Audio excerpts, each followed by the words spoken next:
on July 25, 1976. Naturalist Andy Stepniewski went on a day hike with his fiancée Barbara Chapman at Glacier National Park in British Columbia. According to the Vancouver Sun, the pair headed up on a trail to an area called Cougar Valley. Even though the trailhead was marked by signs warning about bears, the pair ignored it since almost every trail had warnings about bears. As they hiked, the pair made noise to alert bears. But it was no use. As they turned a corner, they saw a mother grizzly bear with cubs charging right at them. The bear went for Stepniewski first, tearing off the top of his head, scalping him.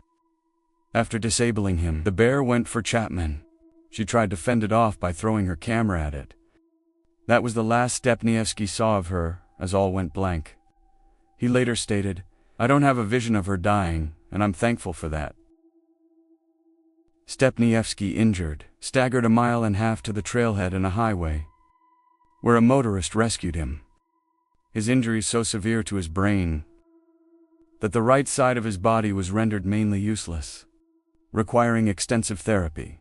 However, Stepniewski, nature lover that he was, remained a lifelong outdoorsman and became a notable naturalist after years of physical therapy to recover.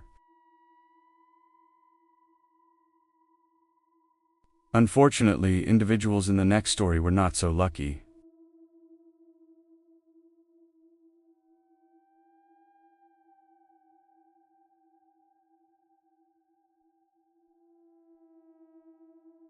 On May 14, 1978, 4 boys, ages 12 to 18, were fishing in Algonquin Provincial Park in Ontario, Canada. According to bear attacks, their causes and avoidance, George Halfkenny had the best luck, having landed 4 trout, which he carried in his pocket. Before leaving, he decided to try fishing again and went off by himself. Eventually, 2 of the other boys went to join him while the oldest, Richard Rindrus, remained in the car to take a nap.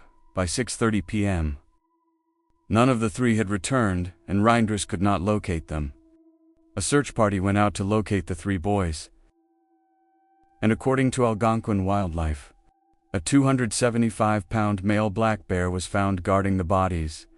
The bear was shot. Investigators determined that Halfkenny had been stalked and killed by the bear, who then dragged off the body. At first, investigators thought that the bear may have been attracted to the trout in Halfkenny's pocket. But in fact, the trout was found whole in the dead boy's pocket. The other 2 boys then, either in looking for Halfkenny or trying to rescue him, were also killed. What was most strange about this case was that the bear was perfectly healthy and had seemingly taken on predatory habits, while in most cases of bear attack, human actions contribute to it. But in this case, it seems as if the bear was hungry or had gone mad.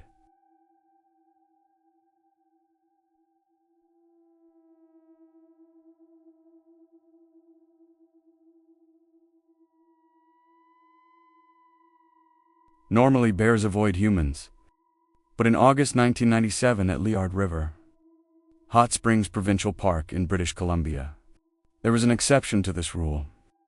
The Washington Post reported that in this incident, Patty McConnell, a 37-year-old woman from Paris, Texas, was attacked by a black bear right in front of her 2 children. According to the Chicago Tribune, Kelly McConnell, the 13-year-old son, struck at the bear to save his mother. The bear in turn mauled him. In fact, the bear turned and mauled McConnell's 13-year-old son and a college student. While tourists threw rocks and other objects at the animal to distract it. During the chaos, a British Columbia resident, 56-year-old Raymond Kitchen, attempted to save McConnell but was killed by the bear. The bear was finally killed by a tourist who, when the attack began, rushed to get a gun. However, it was too late. Patty McConnell was dead. Kelly received from the Canadian government a Star of Courage for his selfless, but ultimately vain, efforts. Raymond Kitchen too received the same decoration posthumously.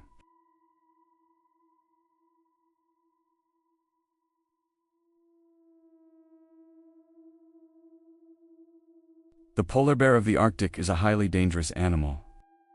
According to Britannica, aside from a single subspecies of grizzly bear, It is the largest land animal on the planet. It is also, unlike omnivorous black and brown bears, completely carnivorous.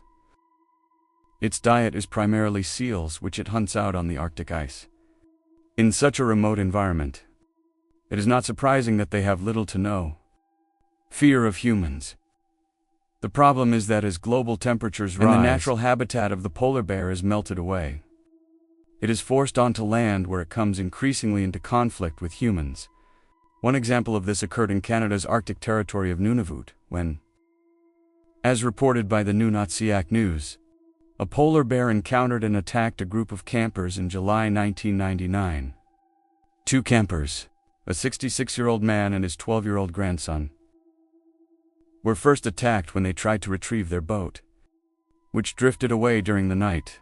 The 6-foot, 250-pound, year-on-to-half-old bear then made its way to camp, where it generally mauled and created mayhem, injuring two. During the melee, the 64-year-old Hattie Mitnock was mauled to death while trying to come to the aid of her compatriots. Wildlife officers later found and killed the bear, noting that such an incident was a rare occurrence.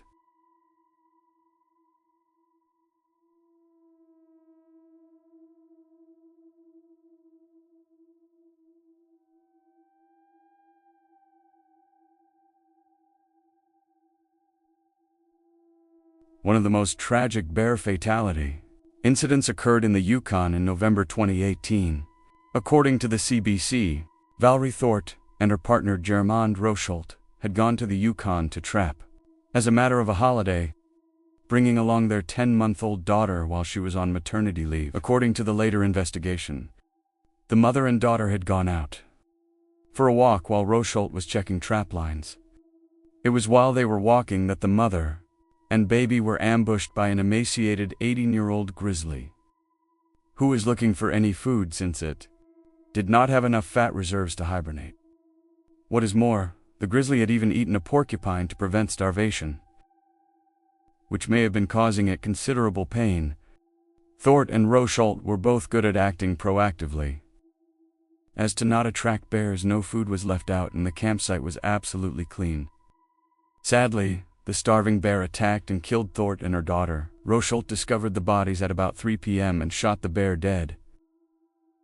Gordon Hitchcock, Yukon's chief conservation officer, stated, "To say that the victims were in the wrong place at the wrong time sounds trite.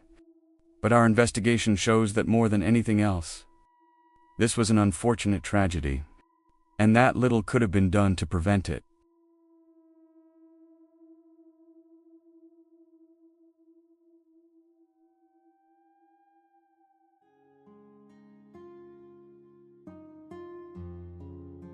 Most of these attacks could not have been prevented, but it's still vital to be prepared. In case of an emergency, always pack bear spray, a horn or bell, and if possible, a gun capable of taking down an adult bear. Wild animals are oftentimes not given the respect they deserve, which then leads to an avoidable tragedy. Make sure to be proactive about your survival, so you don't meet the same fate as these poor victims. I hope this video helped inform you more so on the nature of these bears, and will help you avoid these circumstances in the future. That is all for this video. Thank you for watching.